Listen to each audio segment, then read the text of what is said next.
Hey, everybody. You're listening to a Pay Screen and Beyond podcast number 8 for August 25th, 2019. This week we talk about Rick and Morty's new comic book run, Adventure Time artist creates a new pretty violent comic book, Breaking Bad's El Camino Netflix movie gets announced with a trailer, Ed Norton's Motherless Brooklyn gets a trailer as well, Everspace 2 gets announced, as well as Synced, Control, Moons of Madness, and of course Star Wars at Gamescom and D23. Warning. This podcast may contain strong language, profanity, and adult content that is not suitable for children or sensitive adults. Listener discretion is advised.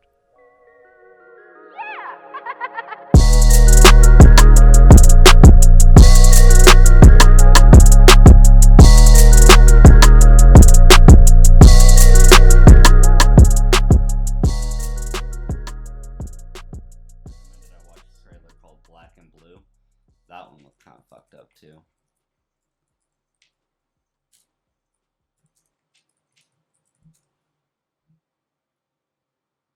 May 6, 2022.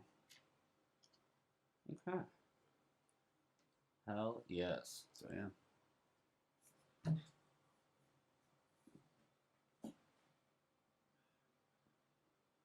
And is it confirmed Kit Harington's in Eternals?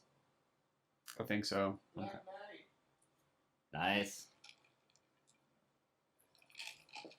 All right. Let's see. What knowledge? Yeah, I was gonna say the Rick and Morty. Rick and Morty comic. Yeah. So to be published in November, the first of 5-part story, The Reckoning, something new for a comic book. So, one shot, like, is just going to be a single thing? Or is it, like, a short run? We don't really know. They're kind of just putting it out there.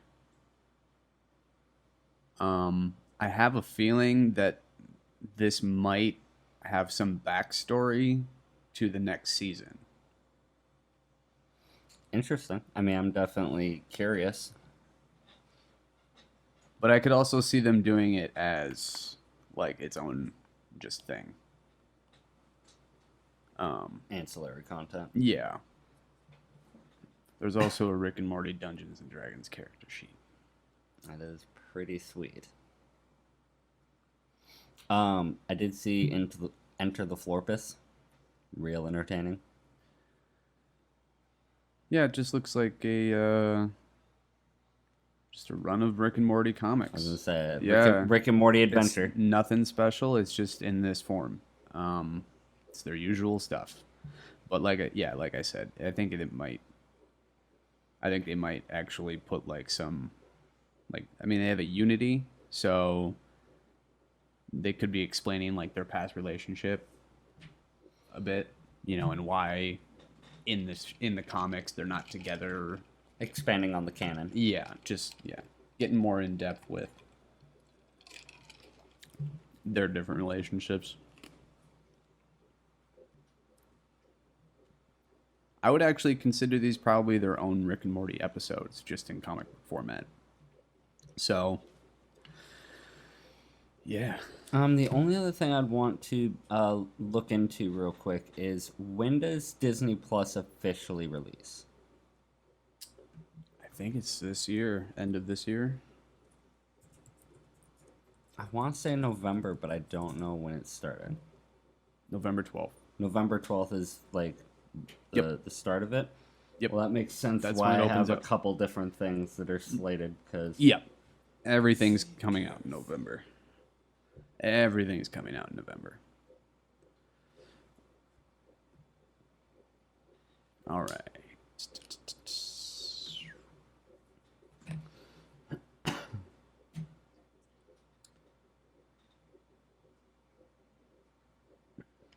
So, pretty violent. Yeah, it looks very, like, bubblegum poppy. And it's, a chick who was born with superpowers, and she's got family that is involved in criminal activity. So she has to kind of draw that line in the sand between, do I side with my family? Do I, kick my family's ass because, I'm making a career out of being a superhero because I've had superpowers since I was a kid. It looks like same artist as DuckTales and Adventure Time. So, if you liked Adventure Time, it looks like in that vein. Yeah, I Hate Fairyland I have an issue of it because of the fact that just walking through a comic shop, like, that art style pops to you. It does. The bright pink, which black. is a fun juxtaposition considering how aggressively violent this is. Like neon bubblegum pink. And then with blood. It's got a very, like, almost Happy Tree Friends. I was thinking, like, if Powerpuff Girls got a R-rated bump. Yeah, I could see that. That'd be dope. I'd like to see a Powerpuff Girls, like, Happy Tree Friends crossover. I mean, it's kind of what Pretty Violent looks like. Yeah. It looks good. And the familial drama is going to be an interesting ripple to it. Yeah. I just love the contrast of, like, kid playful cartoons with blood, gore, violence, heads being severed, people being disemboweled. Contrast is always important to me. Yeah, it definitely has a, like I said, captivating, enthralling aesthetic. Yeah. I'm about it. But have to wait and see on what narrative is. Yep. That comes out... Is out. Oh, is out. August 21st. Yep, came out Wednesday. Yeah. So... Damn. All right. Pick it up and check it out and discuss it further later. Together an extra $4. Yeah. Oh, yeah. All right. Rick and Morty, though, is kind of interesting. Yeah, we got season 4 coming out. I think they actually announced when it was.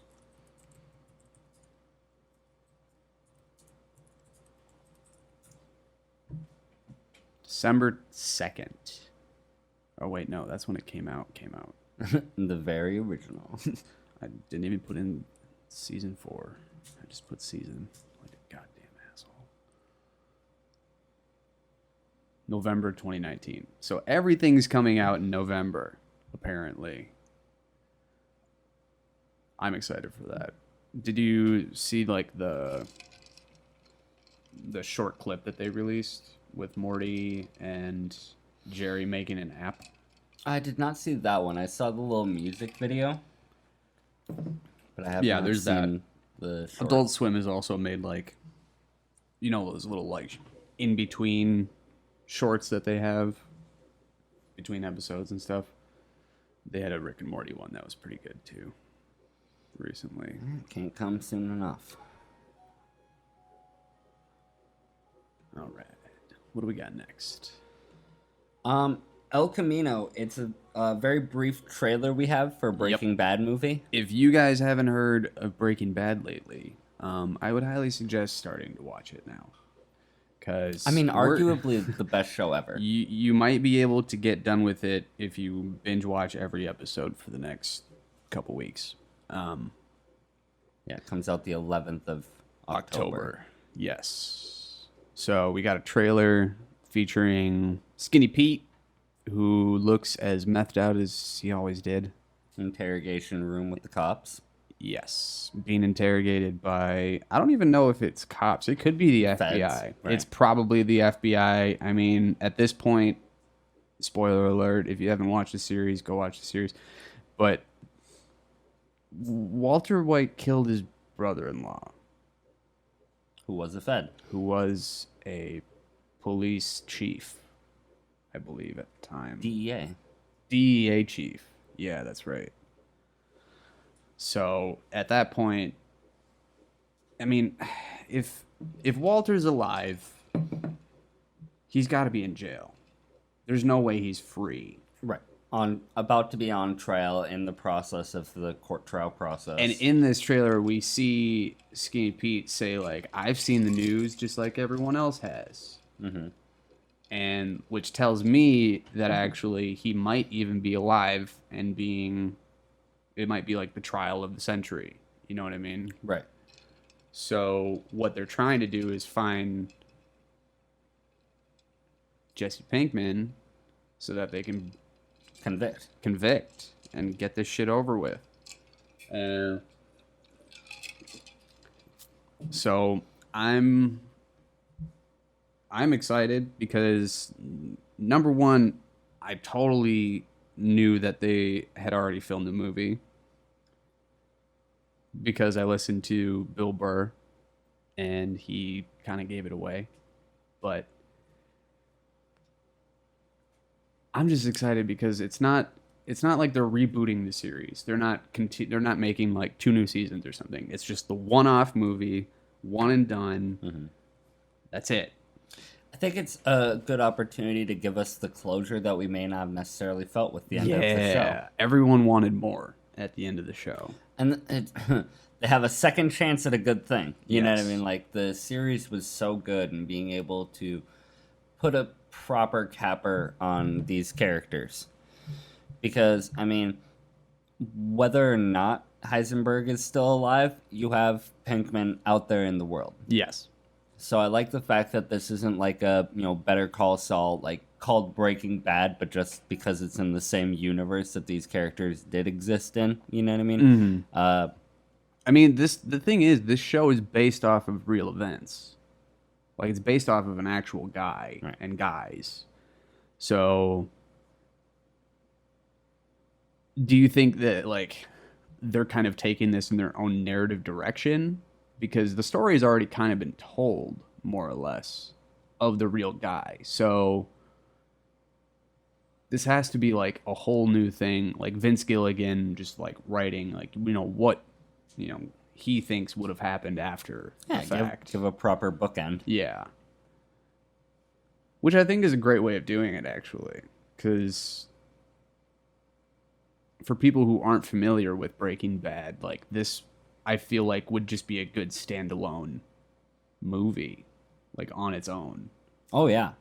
Rather than, like, needing to go, like, you probably should go back and watch the whole series just to, like, if you want to know, but I feel like they're kind of gearing this more towards being its own standalone thing, which I think might be cool. Yeah, I'm curious to see what route they choose to go because there's everyone already knows all about Breaking Bad, but yeah. There's just, with it being based on a true story, I mean, we all know that, like, we know that it's not this movie won't be based on true events. You know what I mean? Right. I don't even think the show really said that it was based on true events, did it? No. I don't think it did. No, I mean, even if you're taking inspiration, this is not a beat for beat retelling of They changed the life. names, but I don't even think they said that at the beginning of the show, where, like, this is based on true events, but we've changed the names and dates and events, blah, blah, blah, blah. Right. No, I don't think it was ever pitched as that. Well, either way, I'm excited for it. And it's called The El Camino. Not The El Camino, just El Camino. And did Jesse Pinkman drive away in an El Camino? Yep. I feel like he did. Yeah. That is accurate. Okay. So this means that it's pretty much just going to be all about Jesse Pinkman, more or less. Like, he's going to be the central, like, character in this, I feel, then. I feel like Walter White might even be, like, not even shown much. Well, we have so little if he's even alive. Well, that's the thing, is we have so little information to go off of right now that's, like, for all we know, Jesse Pinkman could be treated like Luke Skywalker in The Force Awakens, where, even though it's a quest to try and find him, at the end of it, we just he might be he might be just in a cabin in Alaska for all we fucking know. Right. So, I mean, the story doesn't necessarily have to be, like, focused on Jesse Pinkman's actions, but rather them trying to find him. I mean, who can they reach out to, what they can do. If Walter is alive, there is a cool potential Hannibal Lecter skew of things where, you have to interrogate him, try and make deals with him to be able to get Pinkman. And I mean, what's that level To of catch a cook, you must use a cook. Yeah, and it's curious to think, like, would he? You know what I mean? Because Do you think Jesse Pinkman would go back to cooking? I don't know the current mindset of any of them if they were to be continuing on. Like, I can imagine Pinkman wants to run, but can easily get caught up, or Yeah. Walter having a love for Jesse, so not wanting to do things that would result in him getting captured, so he kind of gives them the runaround while giving false information or trying to misdirect them. Now, I think one thing that kind of points to him being in Mexico would be the fact that Bryan Cranston and Aaron Paul partnered up with this like tequila company that's like based in Mexico. So, and I know they dealt with a lot of like the Mexican cartel in the show. So I could see them going like probably not even Mexico, but like South America, like Peru, Chile, Colombia, that type of thing. Maybe not. And then it like the blue meth gets into Mexico, and that's how like the feds find out that it's happening still. I don't know. I'm just speculating. Right. But I don't know. I feel like there's a lot of potential here for a really good bookend, like you said, to the Breaking Bad story. So, I'm more anticipating than worrying. Yeah. Like I said, we know so little, but they have so many different. And it's not a venues to go on. theatrical release; it's Netflix official. So, I mean, the original was on HBO, wasn't it? I believe. Yeah. If I'm not mistaken, it was on HBO. So Netflix buying the rights to this is like they could take this in a whole other direction too. Because at least with HBO, you had like the FCC kind of hovering over you, but with Netflix, they're basically doing whatever the fuck they want. Yeah, they have free reign to be able to go as limitless as they don't really have to like follow a lot of rules because of the fact that they're a streaming site. Right. So, yeah, I'm excited for it. What else we got? Motherless Brooklyn. So, yeah, we watched the trailer. I watched the trailer this morning, but we just watched it a few minutes ago. I'm overwhelmingly excited for this one. Ed Norton really, I feel like, is a really good actor for this type of role. Someone who like is kind of squirrely. It's still like it's very you can. So it's hard to see Fight Club and not see Fight Club in every movie he does. You know what I mean? You see Jack in every performance. Yeah. But I feel like with this, I really get enveloped in that type of character. He's a person with Tourette's. So I was gonna say, give a quick breakdown of it. It's so this seems like directed by Ed Norton. Written, directed, starring, scored probably with Edward Norton, and then we got Bruce Willis as looks like. PI. They're PIs in like it looks like the 1930s, very LA noir type setting, and then we also have who else we got? Alec Baldwin, what's his nuts? Green Goblin, fucking. Why am I blanking on his name right now? Dafoe. Willem Dafoe. Jesus Christ. I'm going insane. Yeah, and it's a drama about a detective who has Tourette's, whose partner gets onto some sort of lead about something and then gets killed, probably by some sort of mobster or someone in the city, someone attached to the city, because it looks like we got Alec Baldwin playing some sort of either tycoon type person or a mayor. I don't know. I think it's mayor. But Yeah, it's period piece dealing with corruption, and then private detective with a, you know, Tourette's who's trying to figure out these social situations while also trying to figure out his partner's murder. Right. So I think it's incredibly beautiful. Edward Norton dives into his performances. So the fact that this is a passion project of his, that, you know, writing, directing, even in the starring, Hulk, even in the Hulk, you could tell he really wanted to be Bruce Banner. right? He really wanted to. It just didn't work out. And that the fact that this movie has me excited to see Bruce Willis do something, because Yeah. they seem to have incredible chemistry. Like, you believe the relationship that, you know, this guy's having a tough time fumbling about through life, but, you know, Bruce Willis's character finds him and kind of takes him under his wing, shows him the ropes, helps him look at things differently. And so that bond makes it all the more tragic when Yeah, it seems to be Bruce Willis is like the only person who like understands him or gets him and like the condition that he has. and one of the few people that gives a shit about him. Exactly. And I think that adds to like the draw of this movie, where it's more in depth than it is just about like the investigative thriller. You know what I mean? Right, more about the character connections than the narrative Yeah. of the noir. You got a story arc, character arc in there that's very relatable, I guess, in a way. Yeah, very Yeah. heart touching. Yeah. Yeah, it looks good. I'm anticipating it. So I think that we can start diving into this Gamescom and D23, because these are kind of the So the yeah, let's try and big let's try both. and rush these out of here. I was gonna 'Cause there's say, a lot two to go through. fucking Tommy Um, guns worth of bullets. So, right off the top, She-Hulk got announced. Since we're talking about Hulk, She-Hulk is announced at Disney Plus.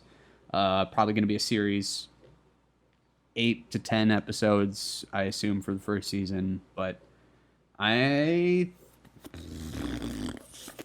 don't want this to be Disney's way of getting into like the Flash universe, like in the CW or whatever, the Warner Brothers take on the Flash show. Mm-hmm. Like, I don't want it to turn into that. I'd like it to be. I mean, obviously, Disney's going to be putting in a lot of production value. Disney's Disney. And I just don't.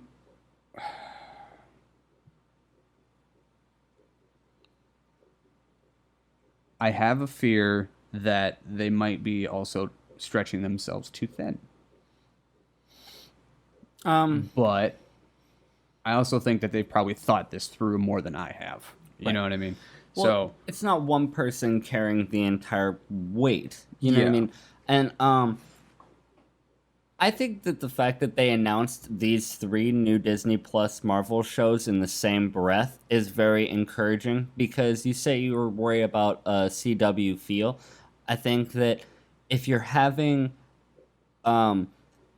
different revenues, different or avenues rather of Moon Knight being like a boots on the ground kind of nitty gritty underbelly of New York, and then Camilla Khan being this wide-eyed child, you know what I mean, hopeful, but also, you know, kind of riddled with insecurities, and also, you know, building confidence, you know, throughout, you know, charismatic, and then the juxtaposition between that and She-Hulk, where you have, you know, this unbreakable character that's just trying to find her place and do what's right. yeah, I guess I'm not too familiar with the She-Hulk story.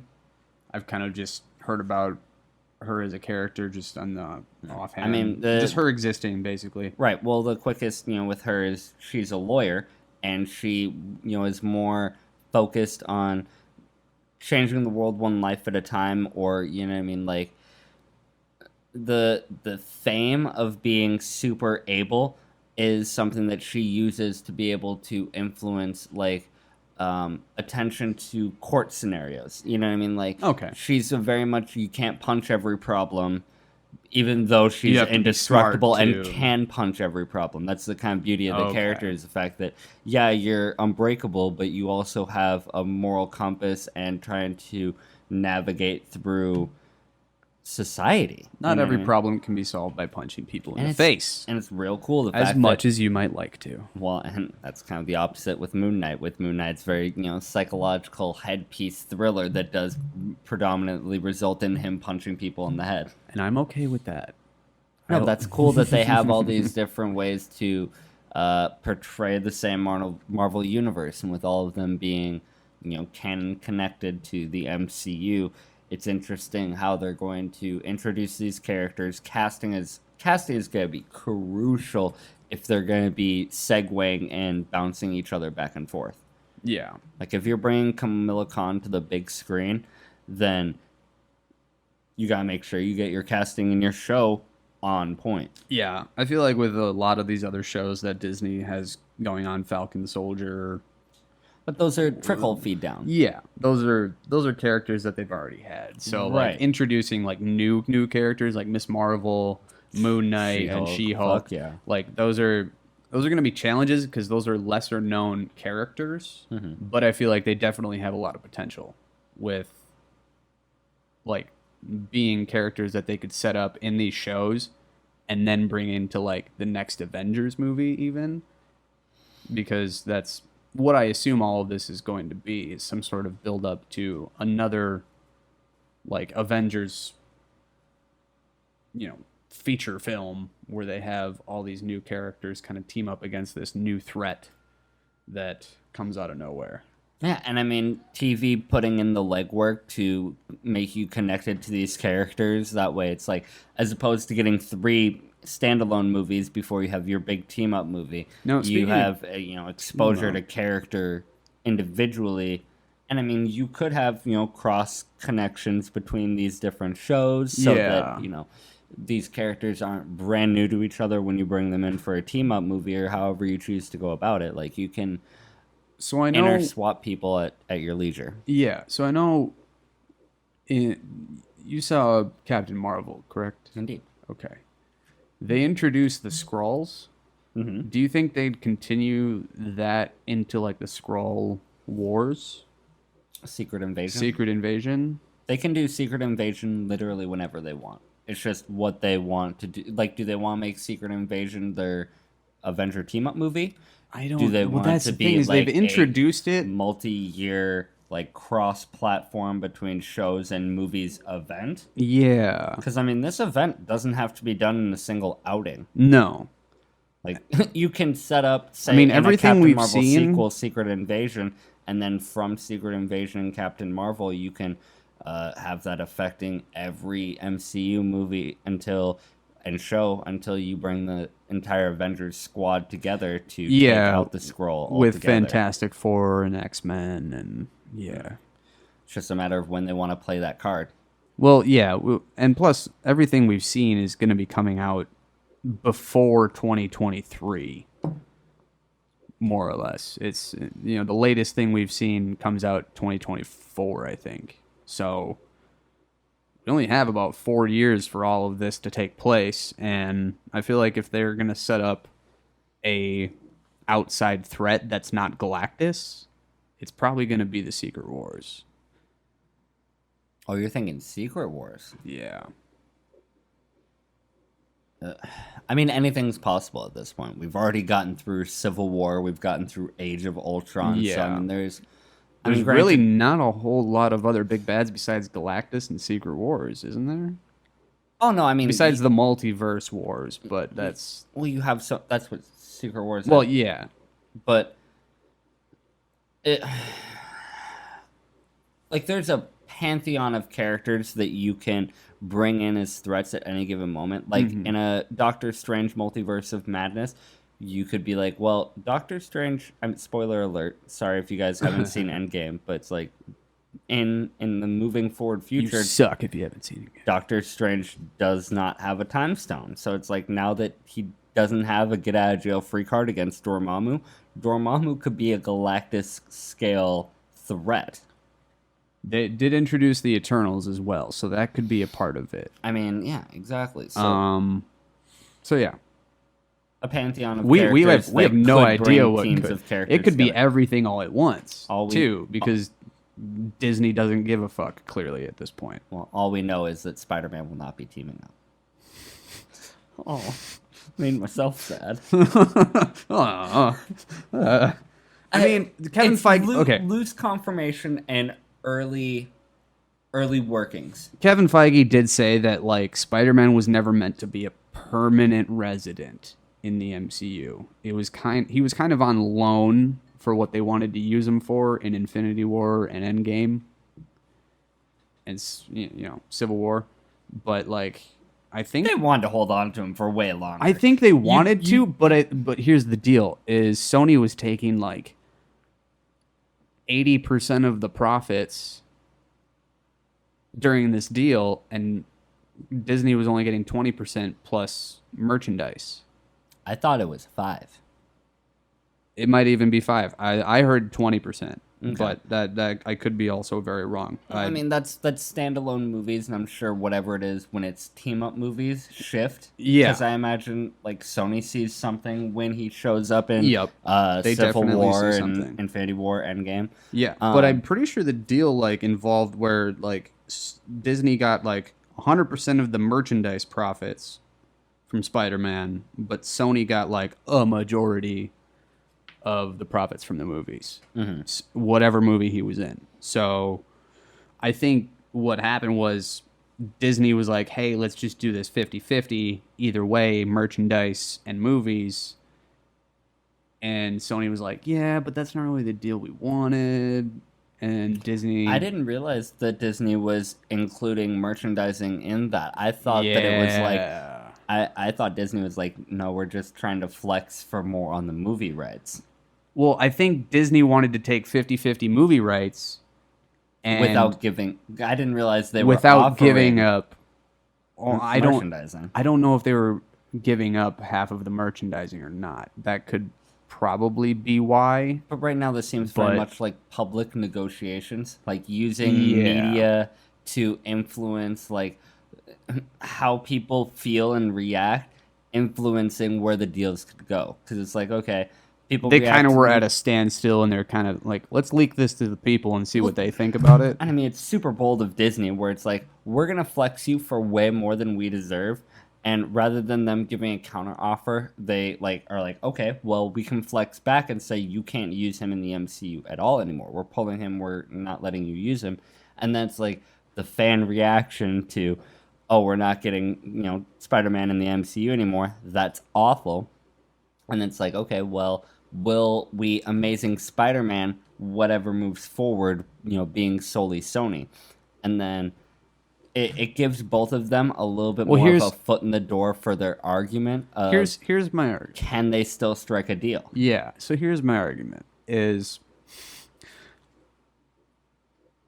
I think Disney can take the hit with losing Spider-Man because I think once Sony makes its own Spider-Man movie, I don't think it would necessarily be as good as if Disney did it. And Well- so I think Disney's kind of playing it like, okay, if you want to take him, take him. You can understand And you Sony, can take the hit Sony feeling when you make a themselves shitty right movie. now, though. Yeah.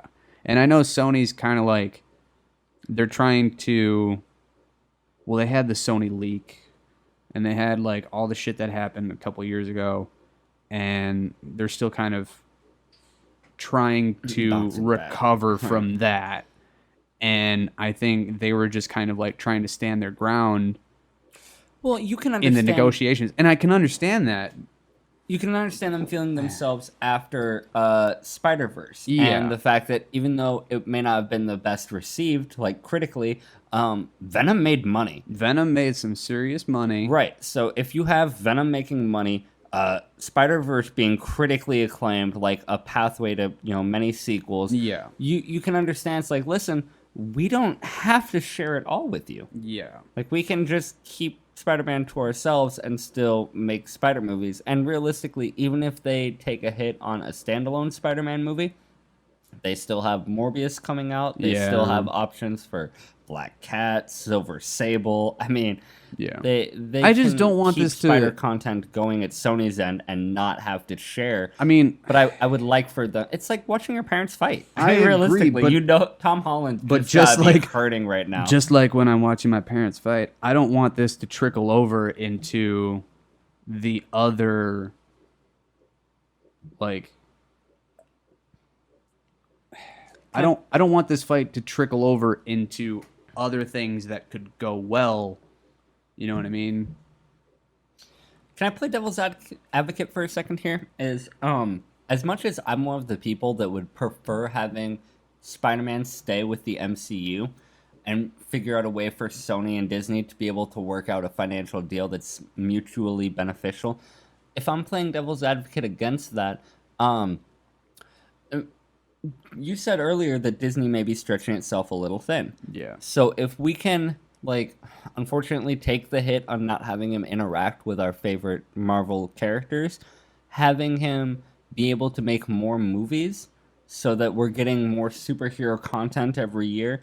Because if Sony's able to continually produce Spider-Verse type of movies, maybe not animated, but like calling it the Sonyverse, Yeah. if they can have Sonyverse movies and keep producing content on their own, then that means that we get more superhero content every year, which I would To the fan. not be bad. opposed to being able to. I mean, if they're able to make competent, Yes. independent Spider films, Yeah. then it's like, okay, well, it sucks that we don't get to see Spider-Man and Wolverine interact, but in the same breath, we also got him for a minute. I mean, Feige said it wasn't planned to be indefinite, so Yeah. we got some beats, we got some heartfelt emotions. I mean, I Don't Feel Good is never not going to be in the zeitgeist. That's true. No, I mean, we had a great run, but if we can get more content from multiple distributors, I'm not altogether opposed with that. No. I mean, as a fan, like, you're gonna hurt, but you're in a win-win It's not situation. going to be the same, but at the same time, like, you're still Oh, the next Spider-Man movie is gonna be weird. It's going to be weird. I think it's weird. They're gonna especially go if in they a keep different Tom direction. Holland and Yeah. keep the like, if this is gonna be Spider-Man 3 as opposed to a new Spider-Man 1. And the thing is, I saw an article the other day that said they're working that, like, Spider-Man 3 is pretty much written already. So Well, it was written probably radically different. Like, this is gonna I need know. some touch-ups Now, and reworks. That's what I'm saying. Like, I hate when deals like this, like, end up delaying things, or I mean, I'm also just being picky as a consumer, but you'd think that there'd be some adults in the room that would just kind of have shit figured out by the time it needs to be figured out, and this wouldn't happen. You know what I mean? Greed's a motherfucker. I know. And Like, again, like, it's kind just of Disney slapping its dick on the table, being like, "Have you heard about Disney Plus? I know. Like, bitch, we have everything. Fuck with me." And Sony's like, "Spider-Verse was great. Venom made so much money." It's like, "Hey, we want 50. Give it to me." And they're like, "I don't wanna. I'm going home. I don't want it. I'm taking my toys and I'm leaving." Exactly. So, yeah. I don't think it'll, like, bring down the quality of the movies. It's weird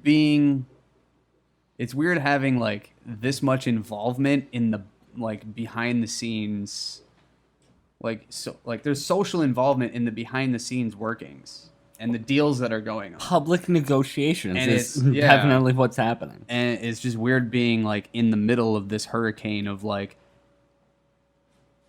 decision making, especially when it comes to, like, Marvel, Disney, and Sony, like, the heavy hitters.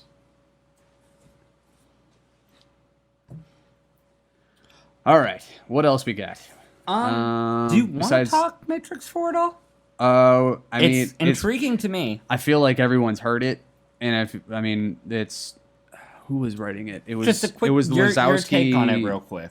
I mean, if everyone's heard of it, what do you think about Matrix 4 with Carrie Ann Moss and Keanu Reeves? So I went back and, like, kind of did like a skim through of what happened in the last movie. So Movies. Reloaded he has an effect in died. That's They why both died. No, that's why Reloaded matters, because if you pay attention to the ending of Matrix Reloaded when he meets the architect, this is not the first Neo. This is one of 6. He's Right. one of 6. So just because he died doesn't mean that there's not going to be another one.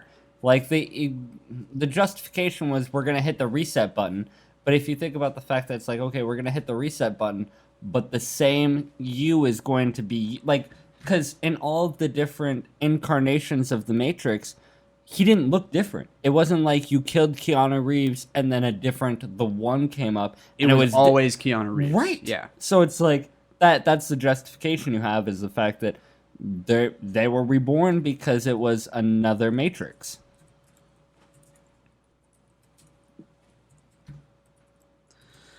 Yeah, Matrix Reborn is not a terrible also this title. like whole thing of like living in a hologram, coming out of the hologram, and the thing you came out of is also another hologram. Yeah. Oh, I mean, there's so many different modern Or interpretations to how you can do Matrix. Yeah. Carrie Ann Moss and Lana Wachowski. Yeah, the Wachowskis. The Wachowski sisters. So it's gonna have like. It's weird to me that they said Carrie Ann Moss and Keanu Reeves and didn't say shit about Lawrence Fishburne. Well, I would hope. Like- I would hope that Lawrence Fishburne is gonna make an appearance at least. But the fact that he wasn't said in the same breath is almost offensive to Well, me. it's probably- Because he's almost like The deals are probably still getting worked out, and they don't want to like get ahead of themselves. right. But those are the 3 figureheads of this, Yeah. trilogy turned into saga. And I'm sure Agent Smith will make an appearance in some way, shape, or form. I don't know if we're gonna get Hugo Weaving. I think we will. I I think we will. I think we might even get the return of some characters that died. No, but Hugo Weaving is a real tough sell for me, simply because of the fact that much in Like the way Cypher? of Ed Norton, he is very much a character actor that has self-acclaim.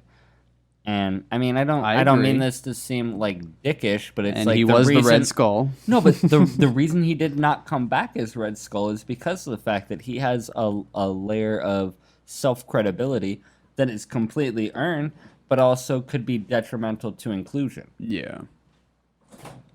Like, love Hugo Weaving to death. He's an amazing actor. If he doesn't make an appearance, he does not have to. there will be a riot.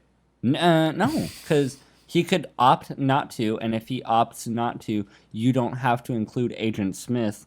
If You can have other agents, yes, I guess. But yeah, there was that point in Matrix Reloaded where he like possessed that one dude. really cool thing that could move forward into. I've heard some people comparing this to where this could be like Force Awakens, where even though the old characters are there and matter, it's them introducing this new wave of characters to deal with a similar thing. Yeah. So it's like you still have the war between man and machines, and Carrie Ann Moss and Keanu Reeves, Neo and Trinity are Well, the point of Neo like dying in the veterans that have been through this shit already, and they have to introduce these new kids to how the way of things are, and they have to pick up the baton and fight the fight. Maybe. I wouldn't be opposed to that. Well, if Neo is not the main character of the Matrix 4, I'm not mad at it. So Neo died to broker peace with the machines, though. Yeah, Was that a false peace? He sacrificed himself to get rid of Agent Smith, which is why Hugo Weaving coming back does not make sense to me. Well, it was because Agent Smith was also a virus Right. So Keanu sacrificed himself, or Neo sacrificed himself to the machine. to get rid of Agent Smith. Yes. So it's like both are no longer in existence, but one can hit a reboot and the other can't.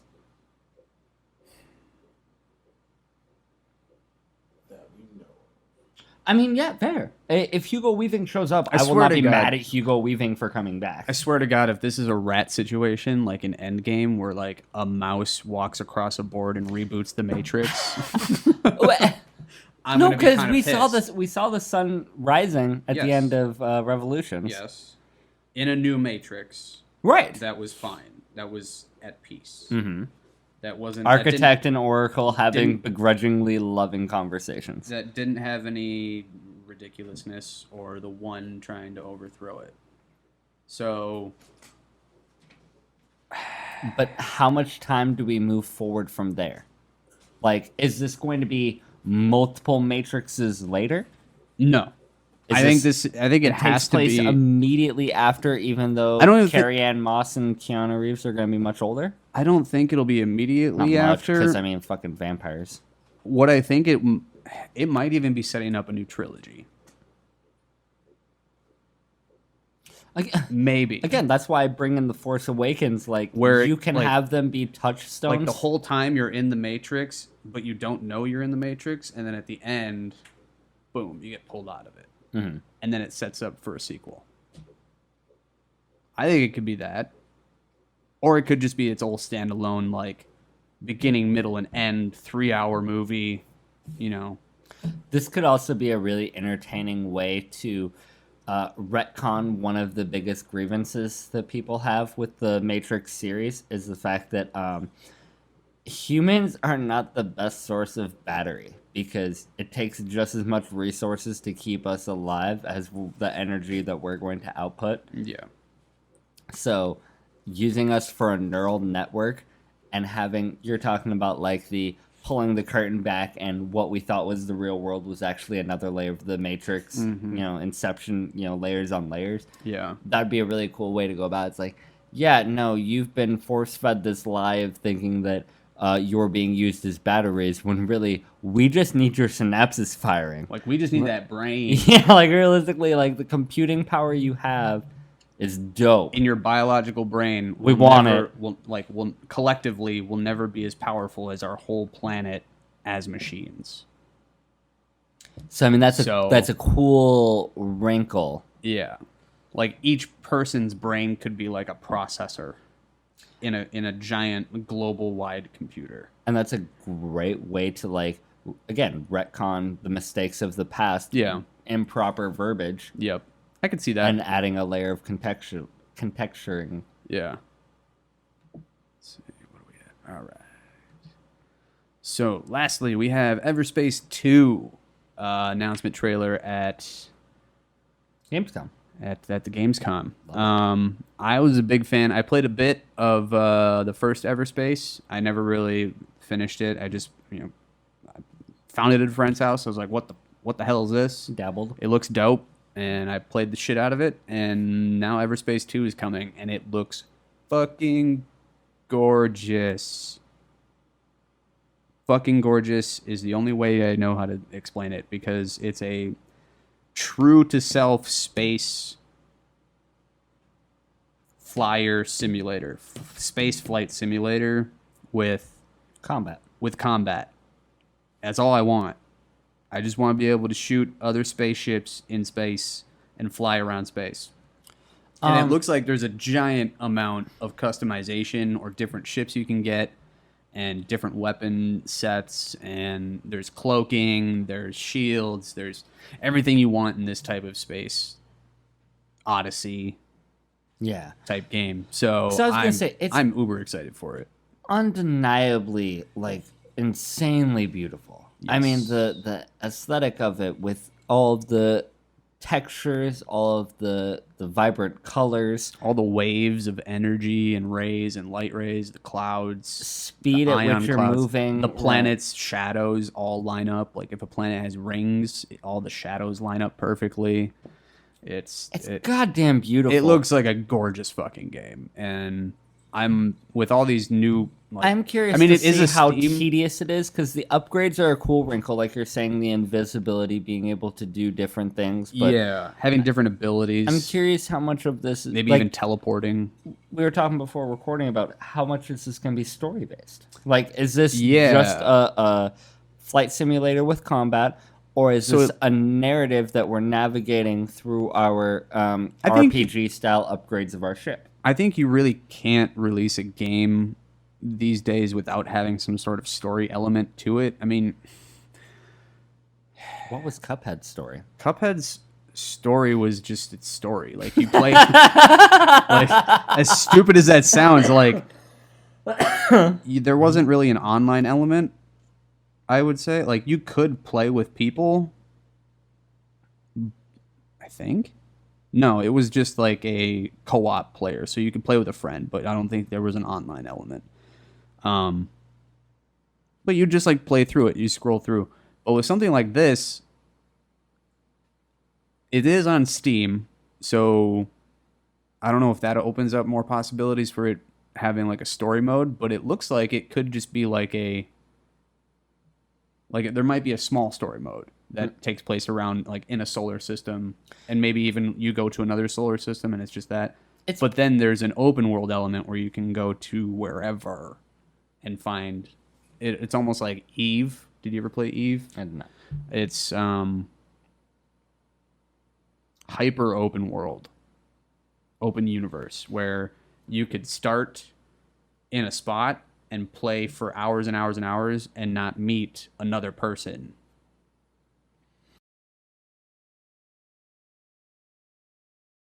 That kind of Hear a takes lot you. of exposition dumps. It doesn't look like very open world. It looks very like narrative, point A to Linear. point B, very linear.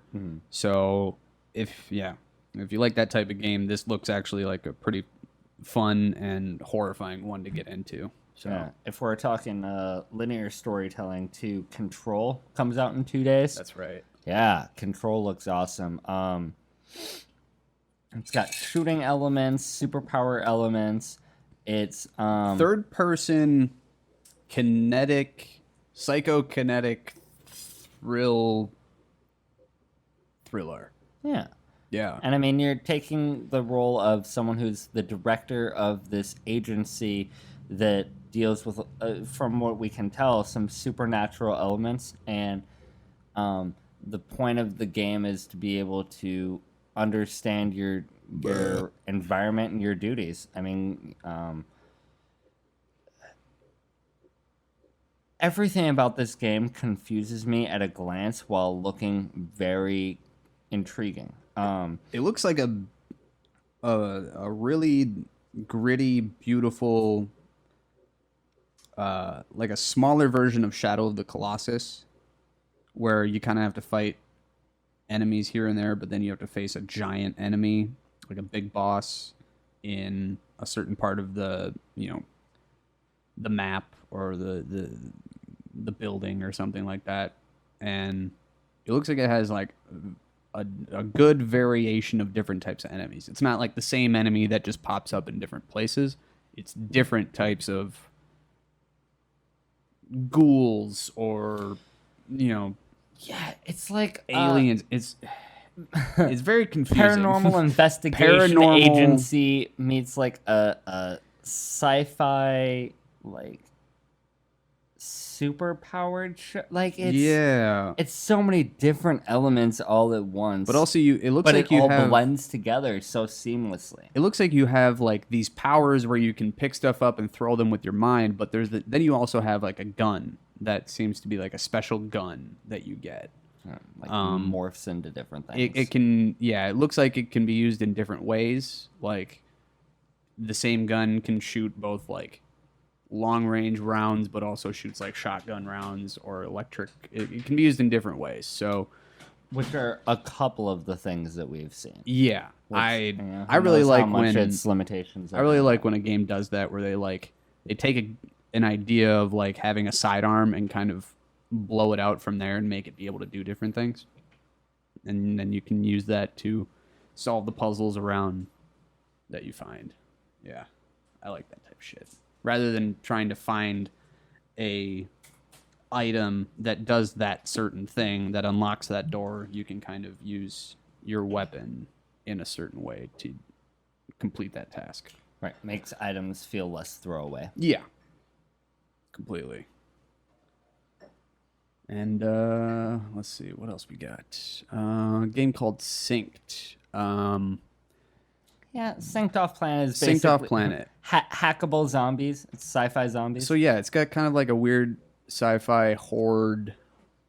It's like a you said, zombie battle royale. If you guys have played like Days Gone lately, it's got like that DayZ horde of zombies coming at you type feel. But they distinctively don't necessarily look like zombies too. They have like that. They have a weird technological shimmery purple hue. Yeah, they have a weird shimmery metallic skin, chrome skin about them. So yeah, it looks interesting. It's kind of got a weird Division feel where you're playing third person, and they kind of have like the digital HUD that's next to you that shows you like your ammo count and your health, and like the various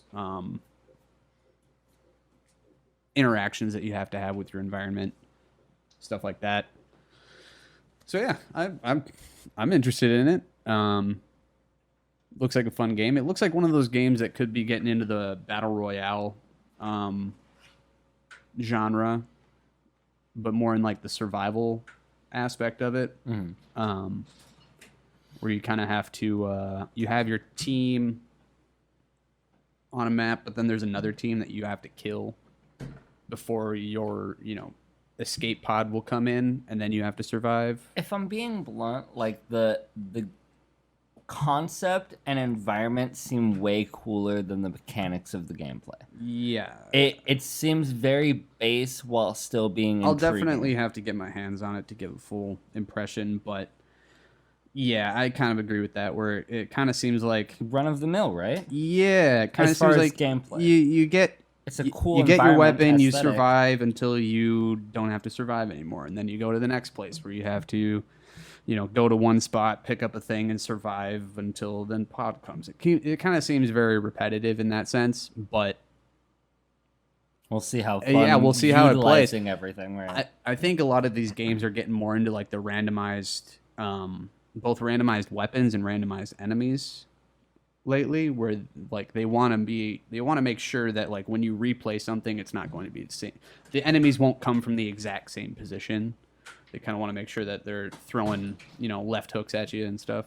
So, I know we're gonna want to try and wrap it up, but I don't think that we've really touched Star Wars. oh yeah, We should Shit. definitely go out with a bang here on the fact that so I mean obviously we can say very little about the fact that other than Obi-Wan is confirmed. Obi-Wan, Like, Ewan we- McGregor is Yeah. confirmed as Obi-Wan. We don't have a release date for it yet. Yeah, they but as we far as the Star Wars things we know, it's 2020. yeah, Or 2020, 2021, I assume, if they haven't started right, filming. shooting starts 2020, so we'll see Oh, if they yeah. can shoot and release in the same We year. But probably won't see it till 2022, if but I'm I going mean, to be it's honest. nice little confirmation. Yep. Ewan McGregor's great. We're There's getting you in Rec. yeah. Back in the game. Star Wars Rise of the Skywalker comes out December 20th, so we are reaching...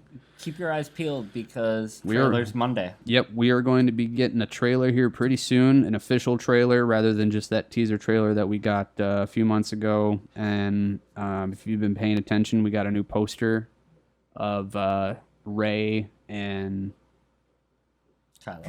Kylo Ren fighting on, it looks like a giant pylon of some kind. Very reminiscent to Vader fighting Luke, but with Palpatine in the background. We all heard his laugh in the last trailer. So we know he's coming back in some way, shape, or form. Do you think he'd be physically alive? There's speculation. Or do you think he's going to be abound. more like a Force ghost trapped in the be Death cool- Star? It'd be cool seeing our first Sith Force ghost. Yeah. Palpatine kind of almost attempted to try and preach balance because he was using the light side while, utilizing the dark. The dark. Yeah, because he was a senator trying to, like, do good things, Senator Palpatine, but he was corrupted by the dark side. So, So I mean, he has the Force powers and understanding. So I think that if he is aware of the Jedi to the level that he was able to take all of them out, he probably understands Force Ghost technique. Yeah. It'd be cool to see a Force Ghost Palpatine, but at the same time, like, clones are a very real thing in the Star Wars Clones universe. are a thing, or taking the brain out and putting it into a robot. That could be a thing. Yeah. Yeah. I don't know. It's going to be ridiculous either way. That's all I know. This is just going to be ridiculous. It's going to be good. J.J. Abrams is back on it. So, I mean, I'm not going to knock J.J. because... Dark Gray. Yeah, I think he's going to take it into a dark corner. Have you heard about this? I have. Real excited. Yeah.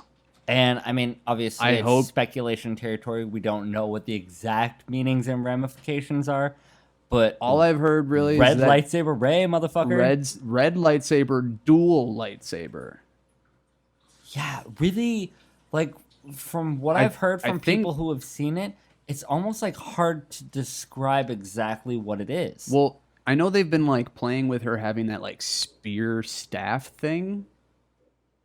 And her attaching a lightsaber to either end of that and being, like, she could even, at the end, be, like, red on one side, blue on the other, and she's, like, in the middle. Just, like, twirling that shit. Or, like, twirling it with her mind. Right, you know what I mean? Cool visual. Yeah. So, I don't know. I'm excited either way. I think we're going to be blown away. Building hype for Star Wars is definitely important now. It's the hype. The hype train is real with the Star Wars right now. Mandalorian really emphasized that hype, though. Yep. That was a good trailer. I damn near shit myself when I saw that. Now this looks like it takes place after. I've heard that it takes place after Episode 6. After 6. Yes. Yeah. So it's basically the fallout of the Emperor is dead. The First Order has not been formed yet, so there's a power vacuum. Yep. And that's it. That's all you really need to hear. It's the Wild West of space. Yep. There's intergalactic gunslingers. The Empire is not watching over everybody anymore. Now you just get to make your money. It's real intriguing. Yeah. I mean, it looks and feels like Star Wars. I like the narrator. I forget his name. That's in the trailer, but he's been in a couple other things, and I just love his narrations. And his voice is just... It's such a good tone to take with a movie like this. Because, like, I mean, bounty hunting is a messy business. Sometimes you gotta get your hands dirty. Start freezing some people. Some kryptonite. Carbonite. Shut up. I'm curious how much lore we're going to get about, like, the Mandalorian people, because this guy seems to have, like, a Boba Fett feel. I think of it's being gonna have a lot loner. of, yeah, it's gonna have flashbacks, I'm sure, of some kind. Like, Mandalorians can operate independently, but they're also, like, a functioning, like, hive mind, aren't they? No, not hive mind, but, like, militia, military. Yeah. For some reason, I thought that they, like, the reason they work so well as a military is because they all are, like, connected. They are a race, but like, I thought that, like, one reason they were used as a military was because they all had, like, a psychic connection. Check the shit out of that. I think that might be why. Yeah. Yeah, I don't know about, like, Mandalorians sharing a consciousness, but that would be dope.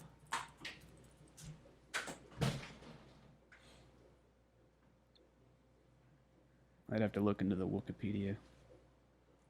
Oh, the walk.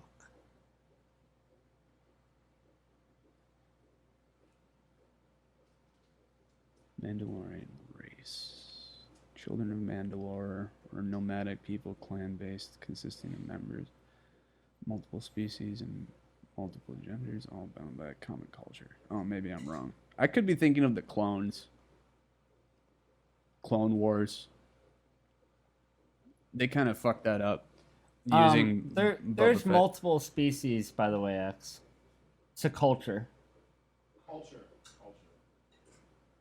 The Mandalorians, known as Mandos or Mandodad, the children of Mandalore, were nomadic people. In the early years, Mandalorian culture revolved around battle, with war being a source of honor and pride in their community. The leader of the Mandalorians was known as the Mandalore, translating to soul ruler, and was rendered as Mandalorian. And that's interesting that they're calling this the Mandalorian rather than the Mandalore.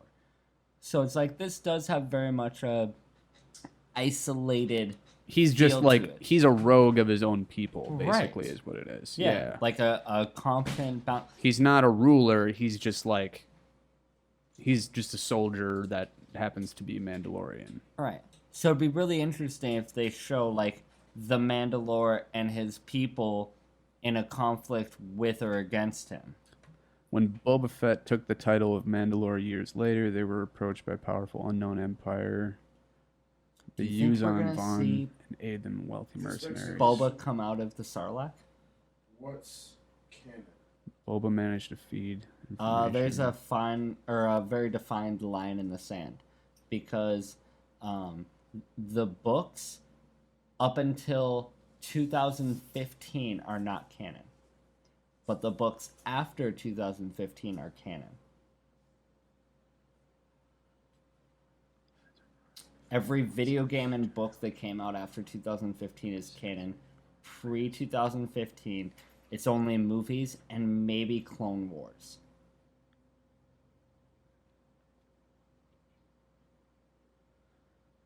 The Mandalorians wore very distinctive battle armor, including the T-shaped visors that covered the entirety of their faces and would provide inspiration for the helmets of Republican clone troopers. These helmets would eventually become strongly associated with the Mandalorian people. The Mandalorians began as a humanoid Twang species from the planet Coruscant. Oh, so they were a species.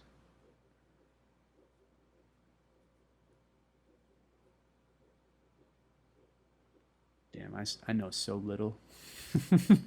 Well, it is There is a whole... generations of lore. Oh, like, from look how far I am down. I'm only, like, right there. This keeps going. right. Holy shit. So, yeah, if you want to know more about the Mandalorians, go look at the Wikipedia. Not the Wikipedia, the Wikipedia. Mandalorians. So, yeah. Damn. Hell, there's a lot, and I mean, we could probably still go on, but I mean, realistically, I mean, if you haven't We seen have- it already, check out the Mortal Kombat DLC with Terminator, Spawn. that actually kind of ruffles my feathers. I know. We can talk more about that next week. Let's Just, yeah. you bringing it up. It's like, oh, can we? Go Should we go talk check about it that? out. No. Go check it We'll out for discuss. yourself. We'll discuss that next week because there's a lot to say about that. I mean, I'm sure it's not going to be the only DLC that we get either. I think That's a bold assumption. we but might get at least one more. hope and expect are two different things. They probably will release some sort of like Pennywise and Ash. I don't know. We'll talk about it. Yeah, goddamn. We'll talk right about it we next will. week. Yeah. All right. Well, all right. If you like this kind of content, be sure to like, share, and subscribe. You can find us on Facebook, Twitter, Instagram, and of course here on YouTube. Be sure to hit that bell down below so you get notifications every time we upload a new video or podcast. And we'll catch you in the next one. My name is John Tubbs, I'm Keegan Lagervall. and thanks for stopping by. Catch you in the next one. Love you guys. Peace. See ya.